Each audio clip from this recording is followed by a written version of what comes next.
Hi hello నేను మీ సాయి పూజ get set హార్మోనియా with Sai. ఈరోజు మనము ఫియర్ టు స్ట్రెంగ్త్ గురించి తెలుసుకున్నాం. దట్ మీన్స్ మన ఫియర్స్ ఏవైతే ఉన్నాయో వాటిని మనం స్ట్రెంగ్త్గా ఎట్లా కన్వర్ట్ చేసుకోవాలి అనే విషయం గురించి తెలుసుకుందాం. సో చిన్నప్పటి నుంచి చూస్తే మనలో చాలా రకాల ఫియర్స్ అనేవి ఉంటాయండి.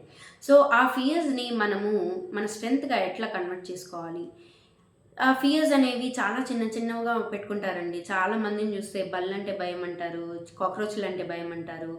And if you see someone చీకటంటే భయం అంటారు. కొంతమందిని చూస్తే లైట్ అంటే భయం అంటారు. సో ఇట్లాగా చాలా ఫియర్స్ అనేవి చిన్నప్పటి నుంచి వాళ్ళు క్యారీ చేసుకుంటూ ఉంటారు. సో మన లైఫ్‌లో పోల్చుకుంటే మన లైఫ్‌లో ఇంకా పెద్ద పెద్ద ప్రాబ్లమ్స్‌నే మనం ఫేస్ చేసుంటాం. కానీ ఈ చిన్న చిన్న ఫియర్స్ అనేవి మనలో అట్టే ఉండిపోతాయి. సో డెఫినెట్‌గా మన చిన్న చిన్న ఫియర్స్‌ని మనము ఓవర్‌కమ్ చేసి మనం ఇంకా స్ట్రాంగ్‌గా అయితే అవ్వాలండి. సో అట్లా అవ్వాలి అంటే డైలీ కొన్ని అఫర్మేషన్స్ యూజ్ చేసి మన ఫియర్స్‌ని మనం స్ట్రెంగ్త్‌గా అయితే కన్వర్ట్ చేసుకోవచ్చు. సో మీరు డైలీ 5 to 10 మినిట్స్ ఇది ప్రాక్టీస్ చేయడం వల్ల మీ ఫియర్ని మీరు స్ట్రెంగ్త్గా అయితే కన్వర్ట్ చేసుకుంటారు. మీరు మెడిటేషన్ మోడ్లో రిలాక్స్డ్గా కూర్చొని 5 to 10 డీప్ బ్రెత్స్ తీసుకున్న తర్వాత మీ ఫియర్ ఏదైతే ఉందో దాన్ని ఒకసారి విజువలైజ్ చేసుకోండి. విజువలైజ్ చేసుకొని అఫర్మేషన్స్ అండి, లైన్స్ మీ ఇష్టం అండి, మీ అఫర్మేషన్స్ మీ ఇష్టం. ఫర్ ఎగ్జాంపుల్గా నేను ఒకటి చెప్తాను.